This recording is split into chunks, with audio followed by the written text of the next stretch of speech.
Over a billion people around the world live with hypertension or high blood pressure, which means it's a very common condition. Hi everyone. Welcome back to our channel Lubdub. Let's start by defining it. Blood pressure is usually expressed with two numbers. The top number, called the systolic pressure, shows the pressure in your arteries when your heart contracts. The bottom number, called the diastolic pressure, represents the pressure when your heart relaxes and refills with blood. Blood pressure is commonly measured in the brachial artery of the upper arm. If the pressure is high there, it's likely high throughout the rest of the arteries as well. Recently, the guidelines for categorizing blood pressure have changed, based on evidence showing that even moderately high readings can increase the risk of heart disease. Here's how blood pressure is categorized. Normal, systolic below 120 mmHg and diastolic below 80 mmHg. Elevated, systolic between 120 to 129 mmHg and diastolic below 80 mmHg. Stage 1 hypertension, systolic between 130 to 139 mmHg or diastolic between 80 to 89 mmHg.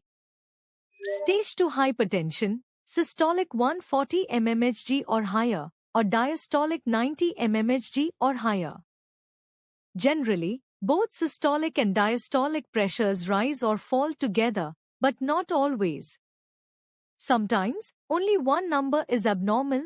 This is known as isolated systolic or isolated diastolic hypertension. High blood pressure can damage blood vessels over time. Constant pressure causes wear and tear on the endothelial cells lining the arteries. Similar to a garden hose under high pressure, the vessel walls can develop tiny cracks and tears, which may lead to heart attacks, aneurysms, or strokes. In about 90% of cases, hypertension has no specific underlying cause. This is called primary or essential hypertension. It develops gradually and is linked to factors such as aging, obesity, high salt intake, and sedentary lifestyle. Except for age, all these risk factors can be improved through lifestyle changes. The remaining 10% of cases are due to a clear underlying condition called secondary hypertension. This happens when something restricts blood flow to the kidneys or affects how they regulate pressure. Conditions such as atherosclerosis, vasculitis, or aortic dissection can cause this. The kidneys play a major role in controlling blood pressure. When blood flow to the kidneys decreases, they release renin, a hormone that helps the body retain water. More fluid in the arteries increases blood volume, which raises pressure. Other causes include fibromuscular dysplasia, which thickens the walls of arteries, especially in young women, and aldosterone-producing tumors, both of which cause fluid retention and higher pressure. When blood pressure rises very rapidly, systolic above 180 mmHg or diastolic above 120 mmHg, it's called a hypertensive crisis. This is divided into two types. Hypertensive urgency, where there's no organ damage yet. Hypertensive emergency, where vital organs like the brain, kidneys, heart, or lungs are already affected. Most of the time, primary hypertension has no symptoms, which is why it's often called a silent killer.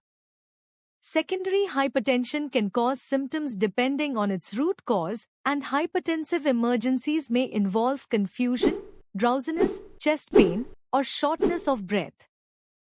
The first line of treatment for hypertension includes lifestyle changes, like eating a balanced diet, regular exercise, and stress management.